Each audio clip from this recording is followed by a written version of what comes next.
Paper 128. Jesus' Early Manhood. As Jesus of Nazareth entered upon the early years of his adult life, he had lived and continued to live a normal and average human life on earth. Jesus came into this world just as other children come. He had nothing to do with selecting his parents. He did choose his particular world as the planet whereon to carry out his seventh and final bestowal, his incarnation in the likeness of mortal flesh. But otherwise he entered the world in a natural manner, growing up as a child of the realm and wrestling with the vicissitudes of his environment just as do other mortals of this and other similar worlds.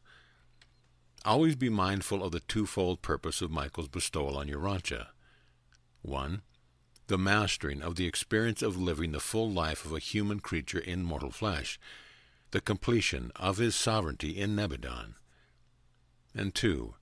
The revelation of the Universal Father to the mortal dwellers of the worlds of time and space, and more effective leading of these same mortals to a better understanding of the Universal Father.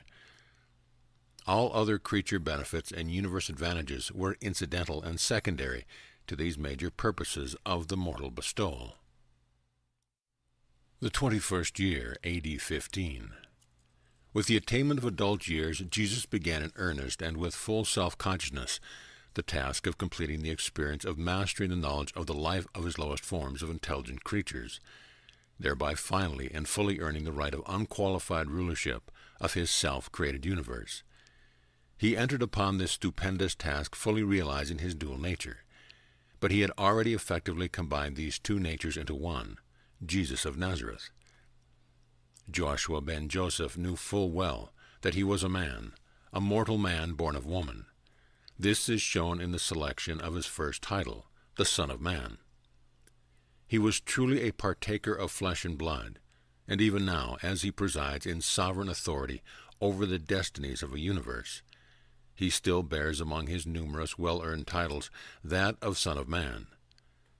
It is literally true that the creative Word, the Creator Son of the Universal Father was, made flesh and dwelt as a man, of the realm of Urantia. He labored, grew weary, rested, and slept. He hungered and satisfied such craving with food. He thirsted and quenched his thirst with water. He experienced the full gamut of human feelings and emotions. He was in all things tested, even as you are, and he suffered and died. He obtained knowledge, gained experience, and combined these into wisdom, just as do other mortals of the realm. Until after his baptism he availed himself of no supernatural power. He employed no agency not a part of his human endowment as a son of Joseph and Mary. As to the attributes of his pre-human existence, he emptied himself. Prior to the beginning of his public work, his knowledge of men and events was wholly self-limited. He was a true man among men. It is forever and gloriously true. We have a high ruler who can be touched with the feeling of our infirmities. We have a sovereign who was in all points tested and tempted like as we are, yet without sin. And since he himself has suffered, being tested and tried, he is abundantly able to understand and minister to those who are confused and distressed. The Nazareth carpenter now fully understood the work before him, but he chose to live his human life in the channel of its natural flowing. And in some of these matters he is indeed an example to his mortal creatures, even as it is recorded. Let this mind be in you which was also in Christ Jesus, who, being of the nature of God, thought it not strange to be equal with God. But he had made himself to be a little import, and, taking upon himself the form of a creature, was born in the likeness of mankind. And being thus fashioned as a man, he humbled himself, and became obedient to death, even the death of the cross. He lived his mortal life just as all others of the human family may live theirs, who in the days of the flesh so frequently offered up prayers and supplications, even with strong feelings and tears, to him who was able to save from all evil, and his prayers were effective because he believed.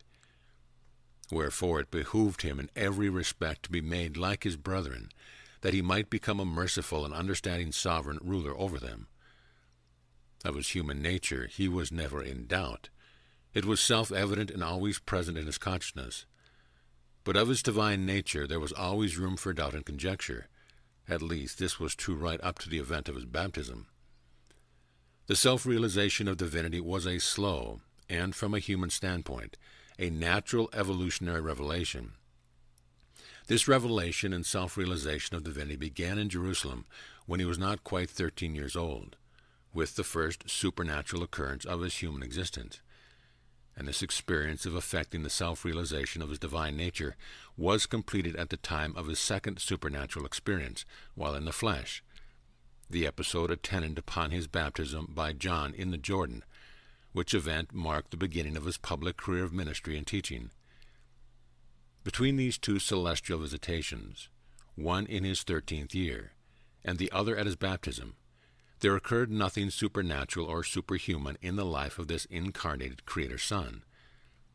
Notwithstanding this, the babe of Bethlehem, the lad, youth, and man of Nazareth, was in reality the incarnated Creator of a universe, but he never once used aught of this power, nor did he utilize the guidance of celestial personalities, aside from that of his guardian seraphim, in the living of his human life up to the day of his baptism by John.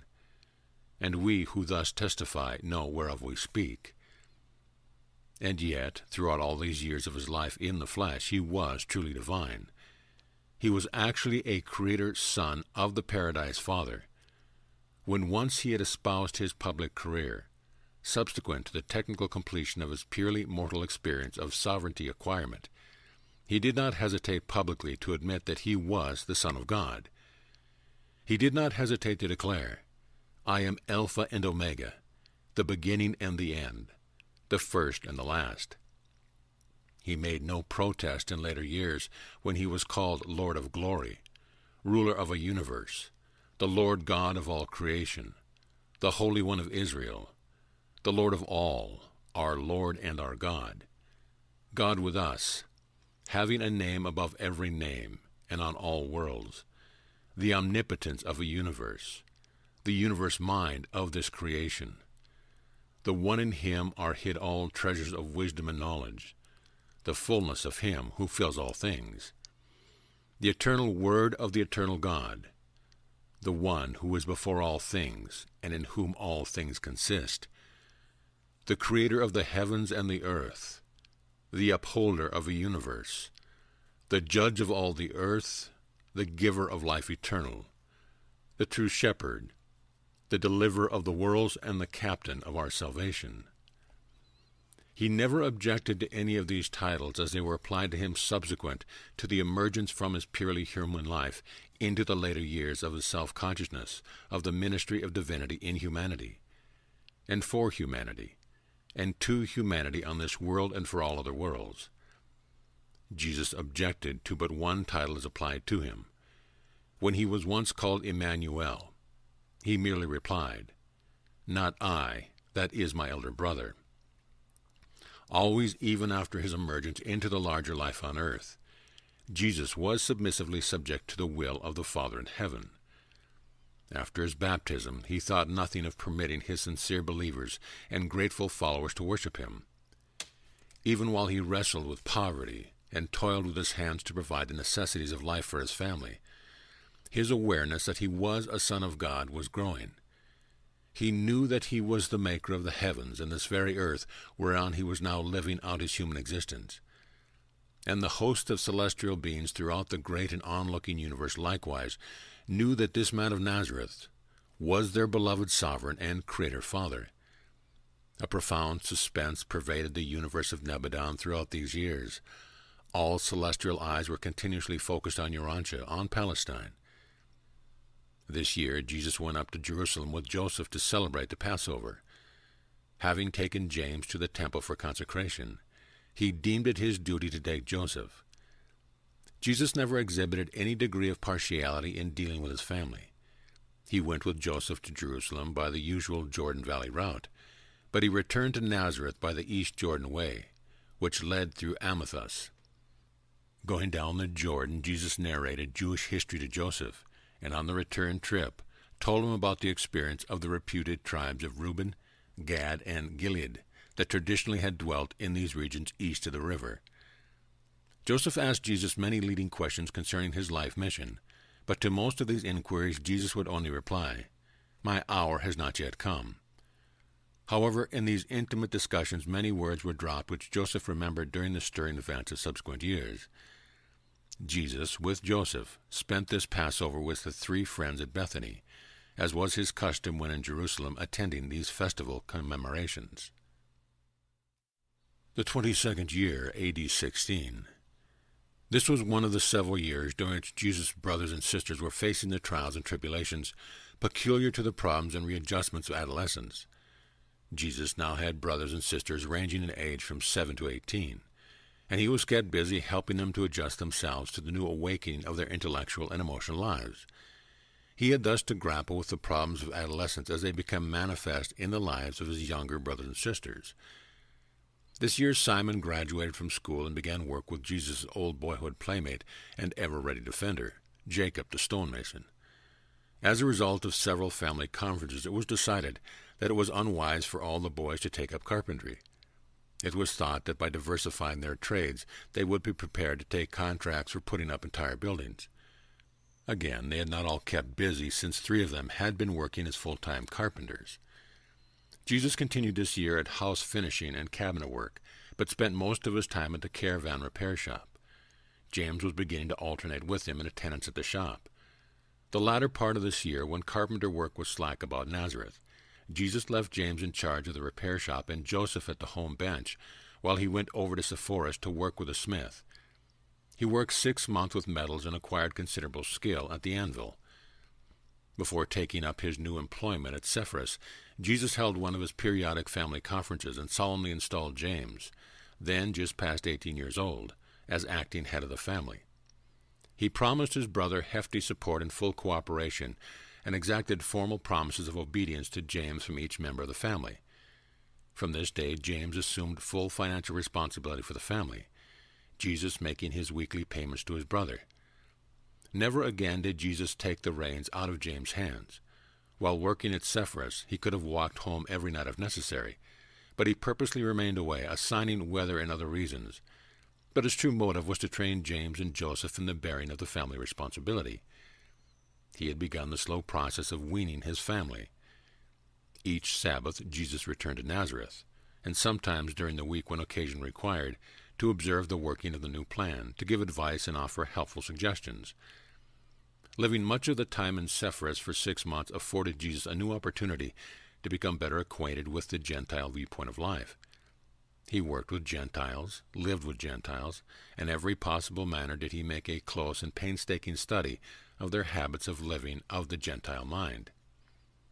The moral standards of this home city of Herod Antipas were so far below those of even the caravan city of Nazareth that after 6 months' sojourn at Sepphoris, Jesus was not adverse to finding an excuse for returning to Nazareth. The group he worked for were to become engaged on public work in both Sepphoris and the new city of Tiberias, and Jesus was disinclined to have anything to do with any sort of employment under the supervision of Herod Antipas.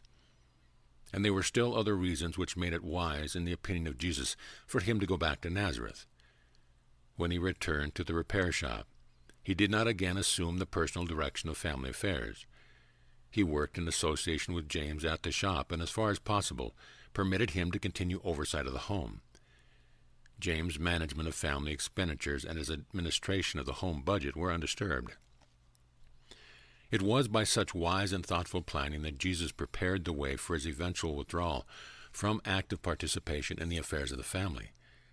When James had 2 years' experience as acting head of the family, and 2 full years before he, James, was to be married, Joseph was placed in charge of the household funds and entrusted with the general management of the home.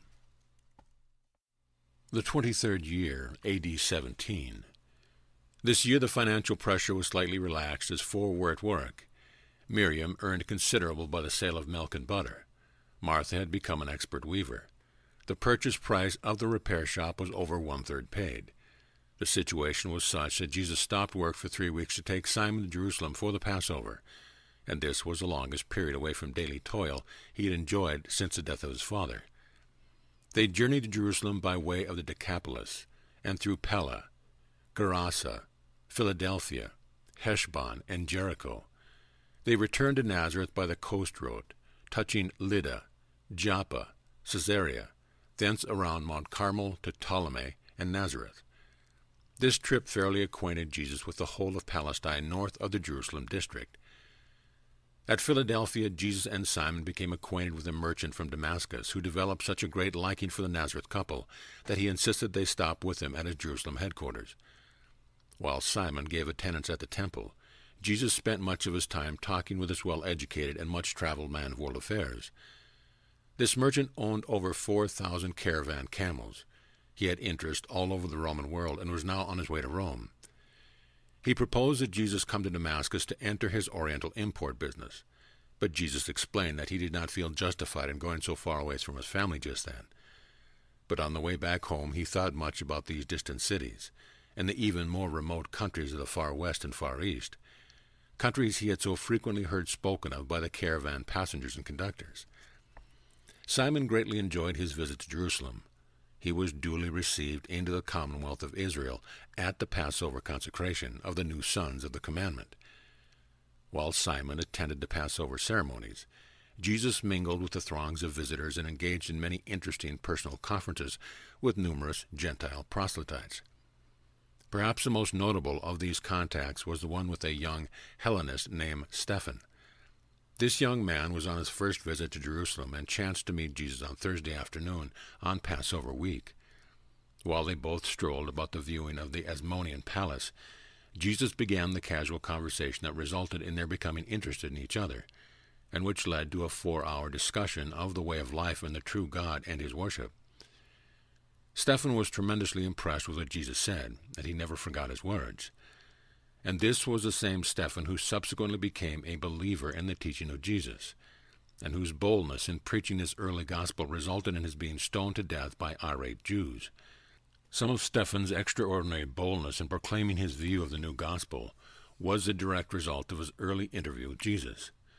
But Stephen never even faintly surmised that the Galilean he had talked with some 15 years previously was the very same person whom he later proclaimed the world's Savior, and for whom he was so soon to die, thus becoming the first martyr of the newly evolving Christian faith. When Stephen yielded up his life as the price of his attack upon the Jewish temple and its traditional practices, there stood by one named Saul, a citizen of Tarsus. And when Saul saw how this Greek could die for his faith, there was aroused in his heart those emotions which eventually led him to espouse the cause for which Stephen died. Later on he became the aggressor and indomitable Paul the philosopher, if not the sole founder of the Christian religion. On the Sunday after Passover week, Simon and Jesus started on their way back to Nazareth. Simon never forgot what Jesus taught him on this trip. He had always loved Jesus, but now he felt that he had begun to know his father-brother. They had many heart-to-heart talks as they journeyed throughout the country and prepared their meals by the wayside. They arrived home Thursday noon, and Simon kept the family up late that night relating his experiences. Mary was much upset by Simon's report that Jesus spent most of his time when in Jerusalem, visiting with the strangers, especially those from the far countries. Jesus' family never could comprehend his great interest in people, his urge to visit with him, to learn about their way of living and to find out what they were thinking about. More and more the Nazareth family became engrossed with their immediate and human problems. Not often was mention made of the future mission of Jesus, and very seldom did he himself speak of his future career. His mother rarely thought about his being a child of promise. She was slowly giving up the idea that Jesus was to fulfill any divine mission on earth. Yet at times her faith was revived when she paused to recall the Gabriel visitation before the child was born. The Damascus episode. The last 4 months of this year Jesus spent in Damascus as the guest of the merchant whom he first met at Philadelphia when on his way to Jerusalem. A representative of this merchant had sought out Jesus when passing through Nazareth and escorted him to Damascus. This part Jewish merchant proposed to devote an extraordinary sum of money to the establishment of a school of religious philosophy at Damascus. He planned to create a center of learning which would outrival Alexandria, and he proposed that Jesus should immediately begin a long tour of the world's educational centers, preparatory to becoming the head of this new project. This was one of the greatest temptations that Jesus ever faced in the course of his purely human career. Presently this merchant brought before Jesus a group of 12 merchants and bankers who agreed to support this newly projected school. Jesus manifested deep interest in the proposed school, helped them plan for its organization, but always expressed the fear that his other and unstaked but prior obligations would prevent his accepting the direction of such a pretentious enterprise. His would-be benefactor was persistent, and he profitably employed Jesus at his home doing some translating while he, his wife, and their sons and daughters sought to prevail upon Jesus to accept the proffered honor. But he would not consent. He well knew that his mission on earth was not to be supported by institutions of learning. He knew that he must not obligate himself in the least to be directed by the counsels of men, no matter how well-intentioned. He, who was rejected by the Jerusalem religious leaders, even after he had demonstrated his leadership, was recognized and hailed as a master teacher by the businessmen and bankers of Damascus, and all this when he was an obscure and unknown carpenter of Nazareth. He never spoke about this offer to his family, and the end of the year found him back in Nazareth going about his daily duties, just as if he had never been tempted by the flattering propositions of his Damascus friends. Neither did these men of Damascus ever associate the later citizen of Capernaum, who turned all Jewry upside down, with the former carpenter of Nazareth, who had dared to refuse the honor which their combined wealth might have procured. Jesus most cleverly and intentionally contrived to detach various episodes of his life, so that they never became, in the eyes of the world, associated together as the doing of a single individual. Many times in subsequent years he listened to the recital of this very story of the strange Galilean, who declined the opportunity of founding a school in Damascus to compete with Alexandria. One purpose which Jesus had in mind, when he sought to segregate certain features of his earthly experience, was to prevent the building up of such a versatile and spectacular career as would cause subsequent generations to venerate the teacher in place of obeying the truth which he had lived and taught. Jesus did not want to build up such a human record of achievement as would attract attention from his teaching. Very early he recognized that his followers would be tempted to formulate a religion about him which might become a competitor of the gospel of the kingdom that he intended to proclaim to the world. Accordingly, he consistently sought to suppress everything during his eventful career which he thought might be made to serve his natural human tendency to exalt the teacher in place of proclaiming his teaching. This same motive also explains why he permitted himself to be known by different titles during various epochs of his diversified life on earth. Again, he did not want to bring any undue influence to bear upon his family or others, which would lead them to believe in him against their honest convictions. He always refused to take undue or unfair advantage of the human mind. He did not want men to believe in him unless their hearts were responsive to the spiritual realities revealed in his teachings. By the end of this year, the Nazareth home was running fairly smoothly. The children were growing up, and Mary was becoming accustomed to Jesus' being away from home. He continued to turn over his earnings to James for the support of the family, retaining only a small portion for his immediate personal expenses. As the years passed, it became more difficult to realize that this man was a Son of God on earth. He seemed to become quite like an individual of the realm, just another man among men, and it was ordained by the Father in heaven that the bestowal should unfold in this very way. The 24th year, A.D. 18. This was Jesus' first year of comparative freedom from family responsibility. James was very successful in managing the home with Jesus' help in counsel and finances. The week following the Passover this year, a young man from Alexandria came down to Nazareth to arrange for a meeting. Later in the year, between Jesus and a group of Alexandrian Jews at some point on the Palestinian coast, this conference was set for the middle of June, and Jesus went over to Caesarea to meet with 5 prominent Jews of Alexandria, who besought him to establish himself in their city as a religious teacher, offering as an inducement to begin with the position of assistant to the Chazan in their chief synagogue. The spokesman for this committee explained to Jesus that Alexandria was destined to become the headquarters of Jewish culture for the entire world, that the Hellenistic trend of Jewish affairs had virtually outdistanced the Babylonian school of thought. They reminded Jesus of the ominous rumblings of rebellion in Jerusalem and throughout Palestine, and assured him that any uprising of the Palestinian Jews would be equivalent to national suicide, that the iron hand of Rome would crush the rebellion in 3 months, and that Jerusalem would be destroyed and the temple demolished, that not one stone would be left upon another. Jesus listened to all they had to say, thanked them for their confidence, and in declining to go to Alexandria, in substance said, "My hour has not yet come." They were nonplussed by his apparent indifference to the honor they had sought to confer upon him. Before taking leave of Jesus, they presented him with a purse in token of the esteem of his Alexandrian friends, and in compensation for the time and expense of coming over to Caesarea to confer with them. But he likewise refused the money, saying, "The house of Joseph has never received alms, and we cannot eat another's bread as long as I have strong arms and my brothers can labor." His friends from Egypt set sail for home, and in subsequent years, when they heard rumors of the Capernaum boat builder, who was creating such a commotion in Palestine, few of them surmised that he was the babe of Bethlehem, grown up in the same strange-acting Galilean, who had so unceremoniously declined the invitation to become a great teacher in Alexandria.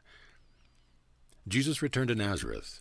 The remainder of this year was the most uneventful 6 months of his whole career. He enjoyed this temporary respite from the usual program of problems to solve and difficulties to surmount. He communed much with his Father in heaven, and made tremendous progress in the mastery of his human mind. But human affairs on the whirls of time and space do not run smoothly for long. In December, James had a private talk with Jesus, explaining that he was much in love with Esther, a young woman of Nazareth, and that they would sometime like to be married if it could be arranged. He called attention to the fact that Joseph would soon be 18 years old, and that it would be a good experience for him to have a chance to serve as an acting head of the family.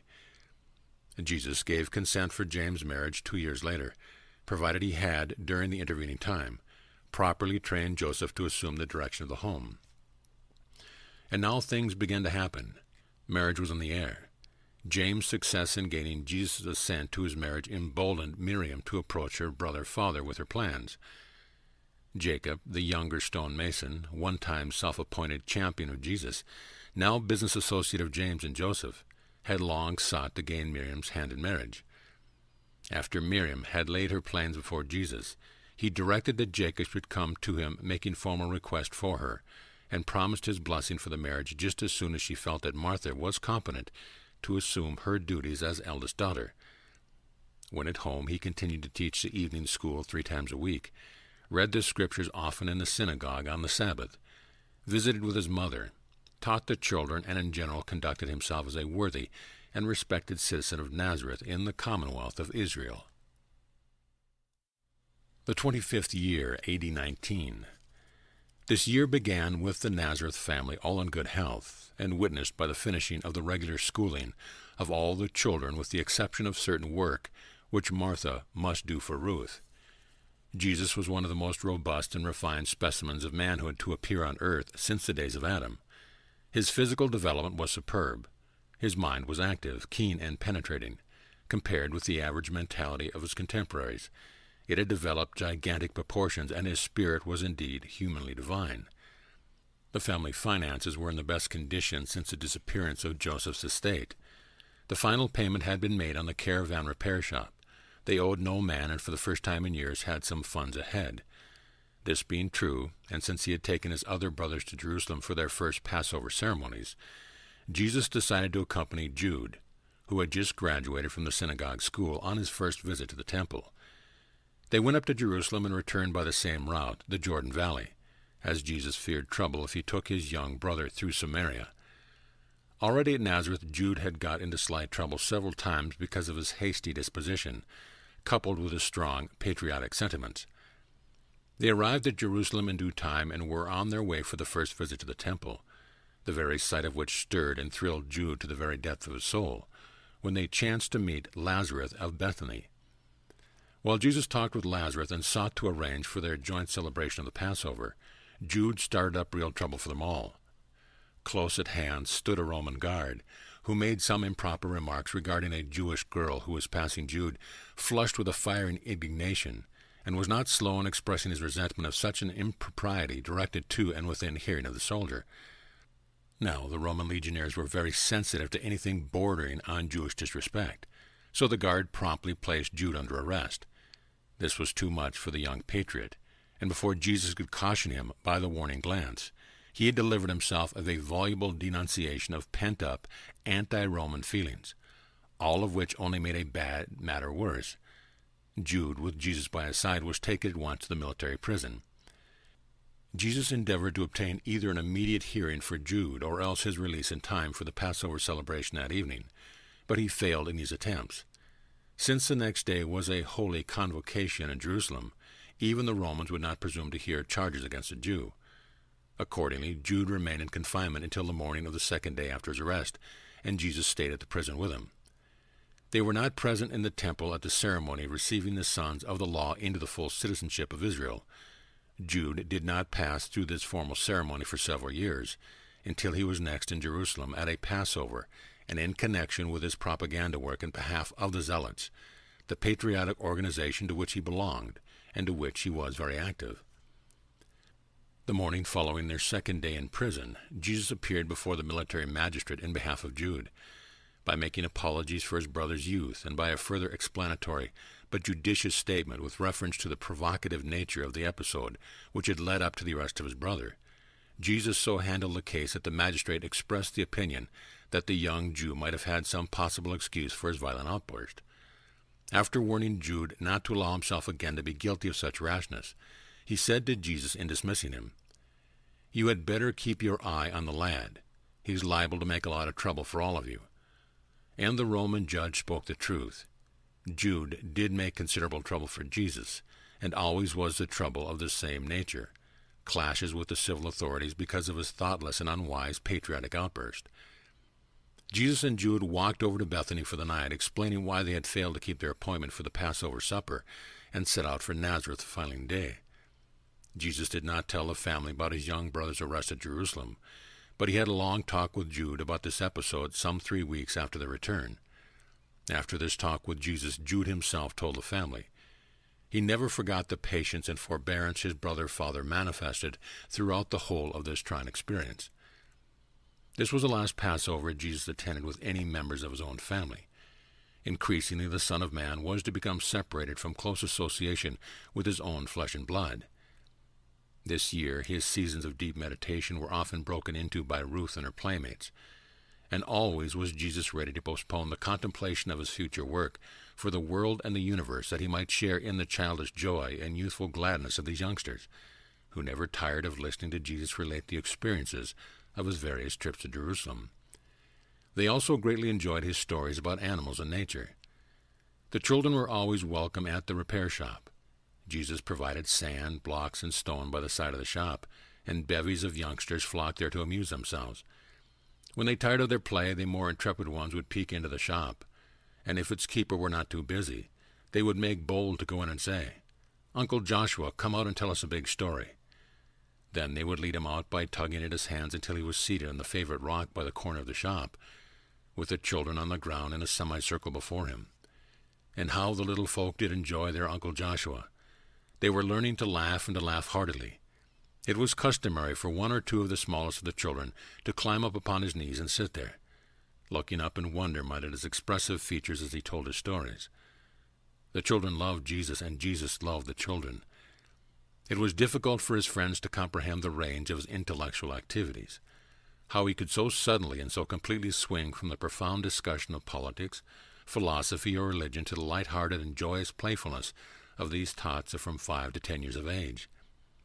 As his own brothers and sisters grew up, as he gained more leisure, and before the grandchildren arrived, he paid a great deal of attention to these little ones. But he did not live on earth long enough to enjoy the grandchildren very much. The 26th year, A.D. 20. As this year began, Jesus of Nazareth became strongly conscious that he possessed a wide range of potential power, but he was likewise fully persuaded that this power was not to be employed by his personality as the Son of Man, at least not until his hour should come. At this time he thought much but said little about the relation of himself to his Father in heaven, and the conclusion of all this thinking was expressed once in his prayer on the hilltop, when he said, "Regardless of who I am, and what power I may or may not wield, I always have been and always will be subject to the will of my Paradise Father."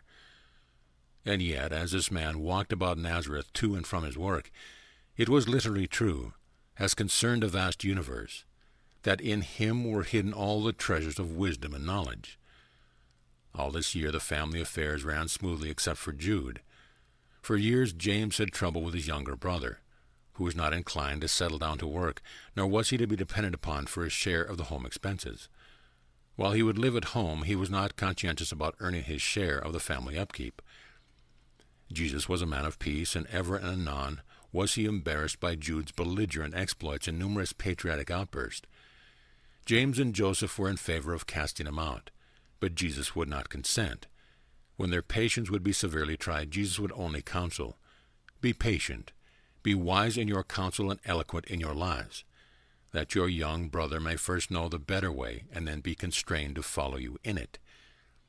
The wise and loving counsel of Jesus prevented a break in the family. They remained together, but Jude never was brought to his sober senses until after his marriage. Mary seldom spoke of Jesus' future mission.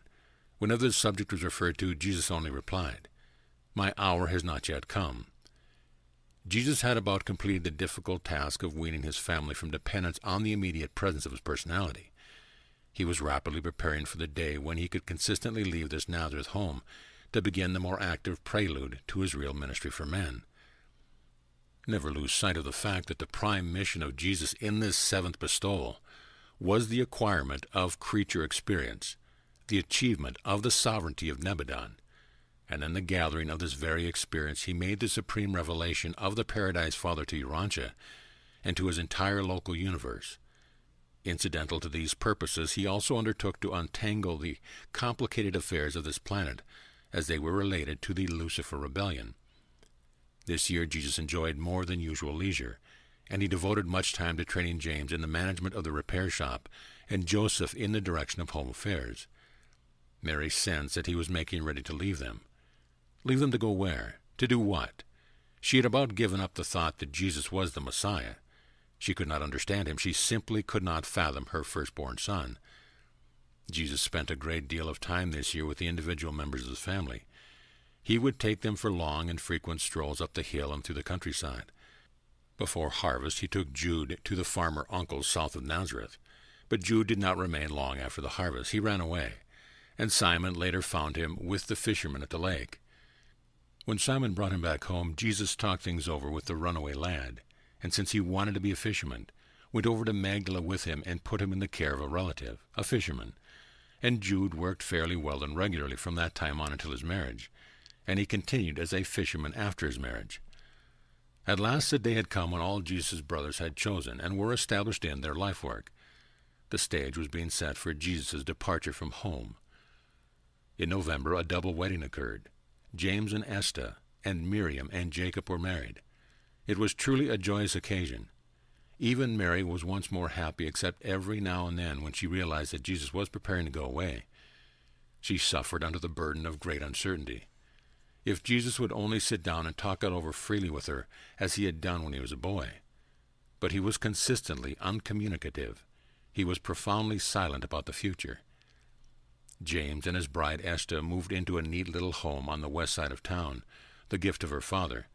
While James continued his support of his mother's home, his quota was cut in half because of his marriage, and Joseph was formally installed by Jesus as head of the family. Jude was now very faithfully sending his share of funds home each month. The wedding of James and Miriam had a very beneficial influence on Jude, and when he left for the fishing grounds, the day after the double wedding, he assured Joseph that he could depend on him, to do my full duty and more if it is needed, and he kept his promise. Miriam lived next door to Mary in the home of Jacob. Jacob the elder had been laid to rest with his fathers. Martha took Miriam's place in the home, and the new organization was working smoothly before the year ended. The day after this double wedding, Jesus held an important conference with James. He told James confidently that he was preparing to leave home. He presented full title to the repair shop to James formally, and solemnly abdicated as head of Joseph's house, and most touchingly established his brother James as head and protector of my father's house. He drew up, and they both signed, a secret compact in which it was stipulated that in return for the gift of the repair shop, James would henceforth assume full financial responsibility for the family, thus releasing Jesus from all further obligation in these matters.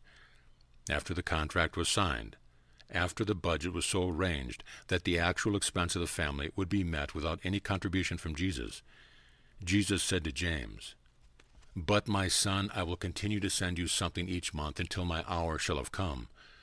But what I send shall be used by you as the occasion demands. Apply my funds to the family necessities or pleasures as you see fit. Use them in case of sickness, or apply them to meet the unexpected emergencies which may befall any individual member of the family." And thus did Jesus make ready to enter upon the second and home-detached phase of his adult life before the public entrance upon his Father's business. End of paper 128.